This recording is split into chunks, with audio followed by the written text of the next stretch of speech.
sunnati. Alhamdulillah, wassalatu wassalam ala rasulillah wa ala alihi wa sahbihi ajma'in. Amma ba'd, a'udhu billahi minash shaitanir rajim. Bismillahir rahmanir rahim. Hunna libasul lakum wa antum libasul lahunna. Rabbi shrah li sadri wa yassir li amri wahlul 'uqdatam min lisani yafqahu qawli. I welcome all of you with the Islamic greetings. Assalamu alaikum wa rahmatullahi wa barakatuh. May peace, mercy and blessings of Allah subhanahu wa ta'ala be on all of you. This session is mainly dedicated for any questions in choosing a life partner or how to have a successful married life, or after you're married if you have any problems as far as relationship between the husband and wife. So this session is mainly dedicated for that.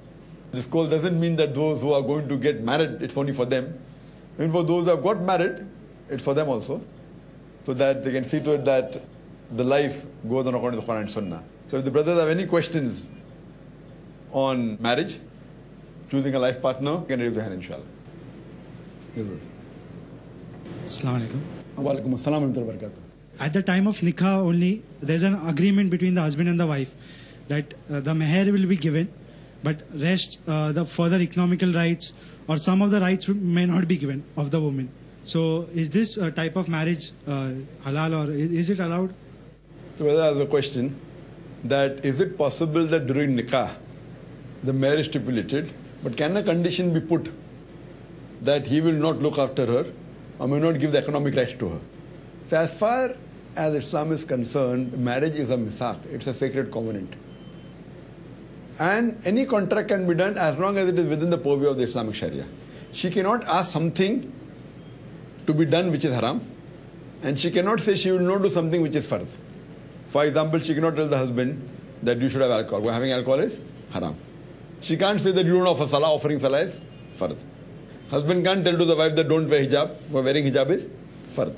The husband can't tell the wife that you have alcohol, having alcohol is haram. So you cannot force the husband and wife to husband. The spouse cannot force each other to do anything which is haram and cannot prevent them from doing anything which is fard. Anything else is permissible in the mubah category. Now as far as the economic rights are concerned, it is the duty of the husband to look after the wife. It's the duty. She can say that fine, even if you give me 10 rupees a month, no problem. It's difficult, I know. Or give me 5,000 a month. Because there is no fixed rule that a husband should give 1,000 a month, or 100,000 a month, or 1 million a month. But it is the duty of the husband to take care of the wife. She can put a thing that fine, I wouldn't mind even if you give me 1,000 rupees a month. But she can't put a clause, what is his right, he has to do.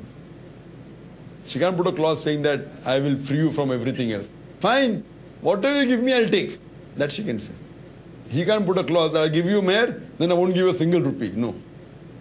You can say that, I'm involved in so and so thing. If you think you want to marry a rich husband, I don't want to spend my time earning money, I want to start doing dawah. So that way you can put some clause, but anything which is a fard, you can't let that go. And anything which is haram, you can't force to do. So you have to first check up what is fard and what is haram. But naturally taking care of the wife is a fard. So you can't relieve that and say, okay, fine, I'll marry you, but I want to have sex with you. What you have to realize that what is a requirement, the first should be done. You cannot force anyone from not doing the first. Hope that answers the question. But the mere amount can become big or small. That depends upon husband and wife. Would be husband and wife. Yes, brother. Assalamu alaikum. Wa alaikum assalam wa rahmatullahi. Yeah, my question is, we as Indian Muslims, once the nikah is done and we register the nikah in the court, can we do a court marriage after that in the court? And in case that is allowed, do we restrict ourselves or do we cancel ourselves from the Islamic rights and privileges of marriage? Brother asked a question that we as Indian Muslims, after do nikah, we register marriage in court. No one registered the marriage in court. Few people do. We register a marriage not in court. We register a marriage saying that we are husband and wife. When we do nikah, we register a marriage that we have done nikah, now this boy and this girl are husband and wife. Not in court. Court marriage is a different aspect altogether. I know there are some of the uneducated Muslims. Uneducated means not in knowledge, not the formal education, Islamic knowledge. There are some people who do go in the court and do court marriage. There's a difference between court marriage and registration. When you do nikah and you register a marriage, you are informing the government that this boy and this girl, the official husband-wife, and the Indian government accepts it. Court marriage means what? Court marriage is a marriage that is done that any problem takes place, the Indian Penal Code will apply. The law of the government, India being a democratic country, so what we realize that Indian government gives permission for every citizen to follow the religion he or she wants. So if you marry according to the Islamic law, the Muslim personal law will apply. If you marry according to the Hindu custom, Hindu law will apply. There is another thing known as the Indian law. So if you do a court marriage, then the Indian law will prevail, whether you have done nikah or not. The Muslim law will not be applicable. The Indian law will be applicable. Indian law means the law of the government says that if you do a court marriage, that means you may do nikah, you may do a church marriage or a Hindu marriage. That law gets nullified and the rules and regulations, what is mentioned in the Indian Penal Code, would apply. Normal Indian Penal Code says that if you do religious marriage, that's fine. But the moment you do court marriage supersedes that.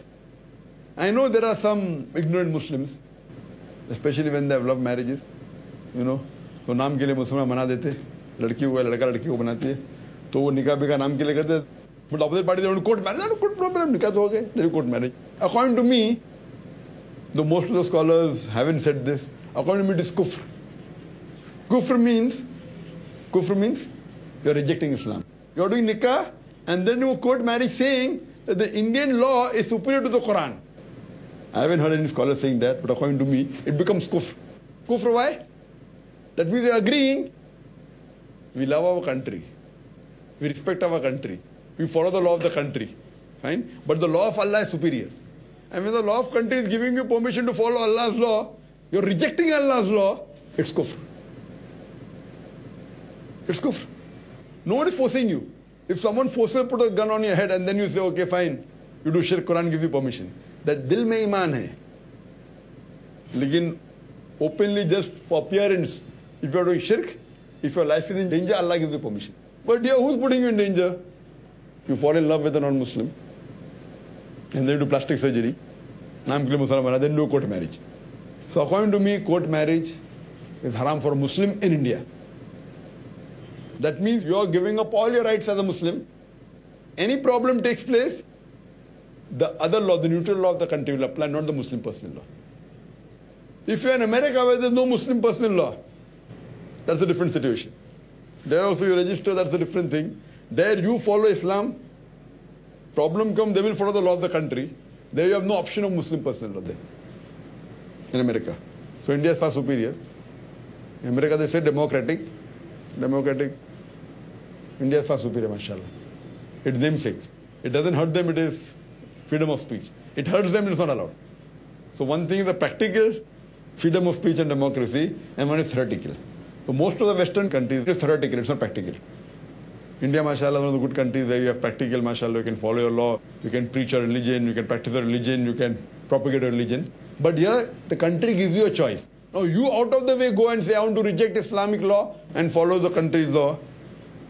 The country is giving you permission to follow Islamic law, so it becomes kufr according to me. Yes, you do nikah, you can register it, saying that I am informing the government that this boy and girl, the husband and wife, it's perfectly fine. Hope that's